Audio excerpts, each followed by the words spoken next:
I would like to now broadly acknowledge the first VIP party which has arrived this morning, ambassadors, presidents, local mayors and Defence Force members who join us at this special place on the Western Front to remember all who served here 100 years ago. This part of France is very special, and to be present here on an occasion like Anzac Day and the commemorations for the centenary of World War I is undoubtedly a unique experience, and it's an honour I'm certain that we all feel. I'm now joined once again by Nick Fletcher, who's Head of Military Heraldry and Technology at the Australian War Memorial, an expert on the Western Front. And he's here to help set the scene about this place at which we are gathered. And Nick, I wonder, you've told us a little bit about the Battle of Villers-Bretonneux, and you explained why Villers-Bretonneux is so significant in Australian military history. But now can you tell us how the memorial here came to be? Yes, certainly, Steph. As we discussed, it quickly became clear to the people of Australia, the government of Australia, and to Australia's military leadership that Villers-Bretonneux had been a key event in Australia's part of the First World War, and it was very quickly decided that the national memorial to those Australians who had died in France but had no known grave should be built here at Villers-Bretonneux. There was a competition run in Australia to come up with designs for the final product. But then, of course, the Great Depression hit, things rather fell into abeyance, and it wasn't until the late 1930s that the Australian government approached Sir Edwin Lutyens, the great architect of the Commonwealth War Graves Commission, to ask whether he would produce a design which would do the job. He quickly did produce a fairly simple but beautiful design, and it's that which we see around us here today. And behind us, of course, or behind the seating, is the military cemetery, which I do encourage everyone to visit and walk through the headstones there. Nick, what will they see? It's not just the graves of Australian soldiers, correct? No, by no means. This cemetery wasn't actually constructed until after the war, and it was made by bringing in the graves from small cemeteries and individual burials all around the fields around where we're sitting this morning. So it was during the 1920s that this cemetery was constructed, and it certainly contains its fair share of Australians, many hundreds of Australians, but every other part of the British Commonwealth is recognised here as well.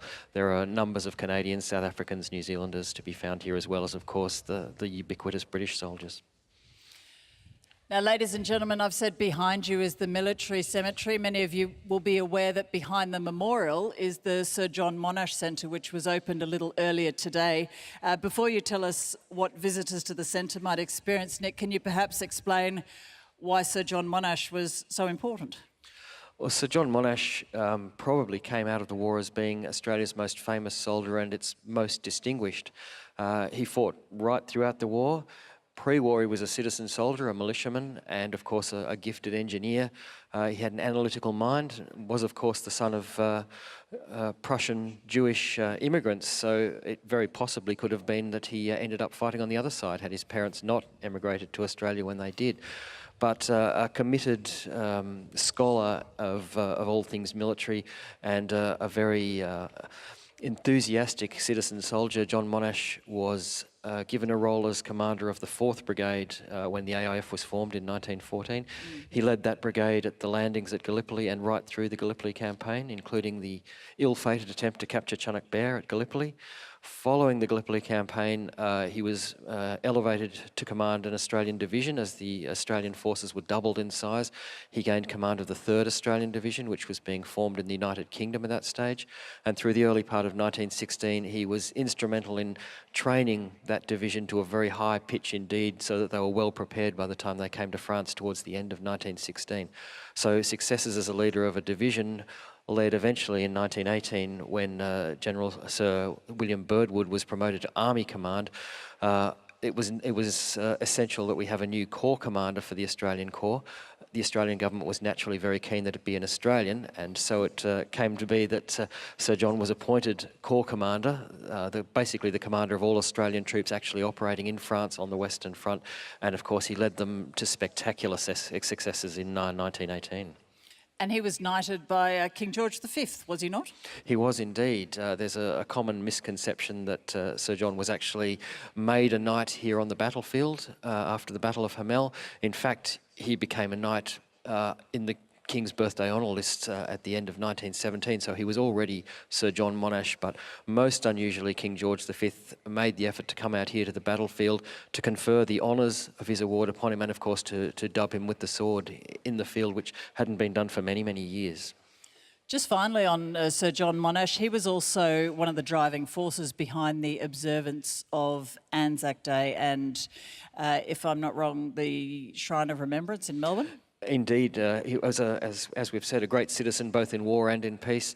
Sir John was largely responsible for the establishment of electric power in Victoria, amongst other things, but he was one of the initial driving forces behind the establishment of the shrine and remained an active figure in Australian public life, although he very much shied away from becoming involved in political elements, perhaps so much. He considered that his military role precluded him from trying to participate in events like that.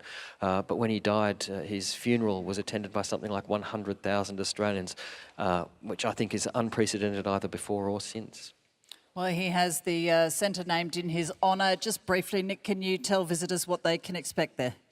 Well, the magnificent new Sir John Monash Centre is designed to give visitors some kind of an idea of what the AIF achieved on the Western Front, particularly during 1918, but also to give something of the spirit of Australia, and so that people can understand what it was like then and what it remains like today to be an Australian. Indeed, it's a wonderful experience. And Nick Fletcher, thank you for making tonight's experience that little bit more special. Ladies and gentlemen, would you please thank historian Nick Fletcher.